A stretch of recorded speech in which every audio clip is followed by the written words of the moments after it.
তিস্তা পাড়ের আরও খবর জানাচ্ছেন আমাদের সহকর্মীরা। প্রথমে আমরা চলে যাচ্ছি লালমনিরহাট পয়েন্টে থাকা স্পেশাল করেসপন্ডেন্ট হাসান মাহমুদের কাছে। হাসান, পদযাত্রা কর্মসূচির সর্বশেষ আপডেট আপনার হাতে কি আছে এই মুহূর্তে? হাসান মাহমুদ, আপনি আমাদের সাথেই থাকুন, আমরা পরবর্তীতে আপনার সাথে আবারও যুক্ত হবার চেষ্টা করব। আমরা এবারে চলে যাচ্ছি রংপুরের কাউনিয়া পয়েন্টে, সেখানে আছেন senior correspondent AK Moinul Haque. Moinul, Teesta পাড়ে পৌঁছানোর পর মানুষজন কি বলছেন পদযাত্রা নিয়ে?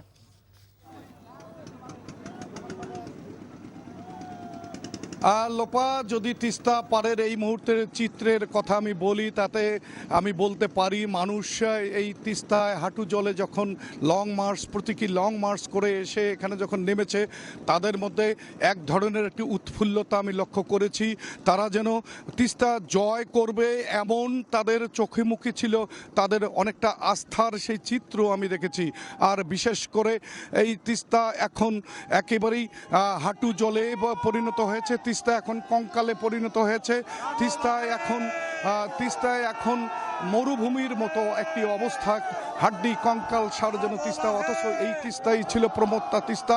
তাই তো তিস্তাবাসী জোট বেঁধেছে, তারা প্লাকার্ড প্রদর্শন করছে, তারা স্লোগান দিচ্ছে। তাদের কথা হলো যে এবার আর কোনো আশ্বাস নয়, এবার তারা এই দাবির বাস্তবায়ন চায়, অর্থাৎ তিস্তাবাসী বাঁচতে চায়। তাদের কথা হলো তিস্তা বাঁচলে তারা বাঁচবে।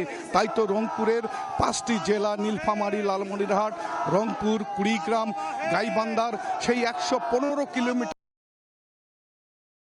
অবস্থান করছে। একটু আগের চিত্র যদি দেখাতে পারতাম, এখানে আরো হাজার হাজার মানুষ এবং নারীরাও ছিল। তারা কিন্তু এই তিস্তার নেমে তারা প্লাকার্ড প্রদর্শন করে তাদের প্রতিবাদের কথা বলছে, তাদের কষ্টের কথা বলছে এবং গণমাধ্যমের মাধ্যমে তারা সারা বিশ্বকে এটি জানিয়ে দেওয়ার চেষ্টা করছে। তাদের একটাই দাবি, আমরা আর কোনো আশ্বাস নয়, তিস্তা মহাপরিকল্পনার বাস্তবায়ন দেখতে চাই এবং আসলে বাঁধ এবং খনন চিন্তাকে করা যায় এবং শুষ্ক মৌসুমে পানি সংরক্ষণের জন্য রিজার্ভার করা যায়, এই অঞ্চলে যে কৃষিভিত্তিক শিল্প গড়ে তোলা। আমরা এবারে চলে যাচ্ছি হাসান মাহমুদের কাছে, তিনি আমাদের সাথে সরাসরি যুক্ত হচ্ছেন। হাসান, পদযাত্রা কর্মসূচি নিয়ে আপনার হাতে এই মুহূর্তে আর নতুন কি তথ্য আছে?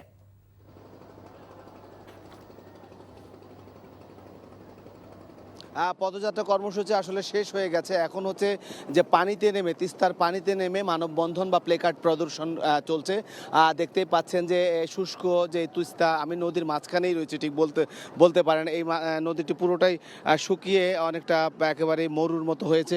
ঠিক পেছনেই প্লেকার্ড প্রদর্শন করে নৌকাতে করে কিন্তু অনেক মানুষ কিন্তু এই তিস্তা বাঁচাও আন্দোলনে শরিক হয়েছে এবং সেই আন্দোলনে শরিকদের সাথে যুক্ত হয়েছে এখানকার বিভিন্ন অঞ্চলের মানুষ। আসলে বিক্ষিপ্তভাবে বিভিন্ন এলাকায় তারা প্লেকার্ড প্রদর্শন করার কারণে ঠিক ওইভাবে সেই জায়গাটাতে দেখানো হয়তো বা মুশকিল হচ্ছে, কিন্তু আমরা এর আগে দেখিয়েছি যে প্লেকার্ডে মূলত তারা যেটি লিখেছে যে তিস্তা বাঁচাতে হবে, তিস্তাকে রক্ষা করতে হবে এবং 48 ঘন্টার এই যে তিস্তা নদী রক্ষা আন্দোলনের 2 দিনব্যাপী একটানা কর্মসূচি, লাগাতার কর্মসূচি, সেই কর্মসূচির আজকের পর্যায়ে সকালে পদযাত্রা ছিল, যেটি বলছিলেন আপনি, সেটি শেষ হয়েছে। তারপরই 8 কিলোমিটারের মতো পদযাত্রা শেষে এখন পানিতে, হাঁটু পরিমাণ পানিতে নেমে এবং কোমর পরিমাণ পানিতে নেমে তিস্তার পাড় ঘেঁষে যে হাঁটু পরিমাণ পানি, তিস্তাতে পানি কমে গেছে, সেই তিস্তার পানি প্রদর্শন, অর্থাৎ তিস্তাতে পানি নেই সেটিও যেমন এক বোঝানো যে তিস্তাতে পানি নেই, শুষ্ক তিস্তা।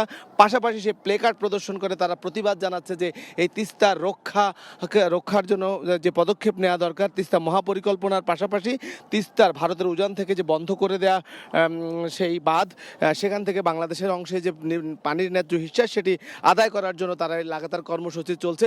এবং এই কর্মসূচিতে আজকে জনাব তারেক রহমান, বিএনপির ভারপ্রাপ্ত চেয়ারম্যান, তিনি যুক্ত হবেন লন্ডন থেকে অনলাইনে।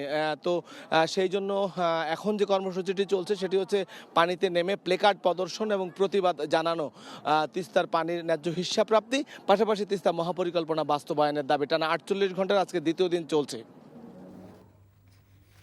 আমরা জানছিলাম তিস্তা রক্ষায় আন্দোলনের দ্বিতীয় দিনের খবর।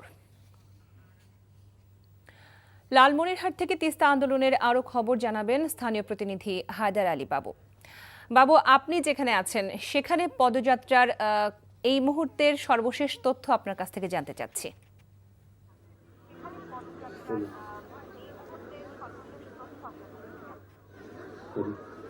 লোপা, আমি আছি দেশের বৃহত্তম সেচ প্রকল্প তিস্তা ব্যারাজ যে পয়েন্টটা, সেই পয়েন্টটায় এই পয়েন্টটায় থেকে খানিকক্ষণ আগে পদযাত্রা শুরু হয়ে ব্যারাজ অতিক্রম করে সাধুর বাজার বলে একটি জায়গা, সেখান থেকে পদযাত্রাটি ঘুরে শেষ হয়েছে। এখন অংশগ্রহণকারী আন্দোলনকারী যারা আছেন তারা লাঞ্চ করছেন।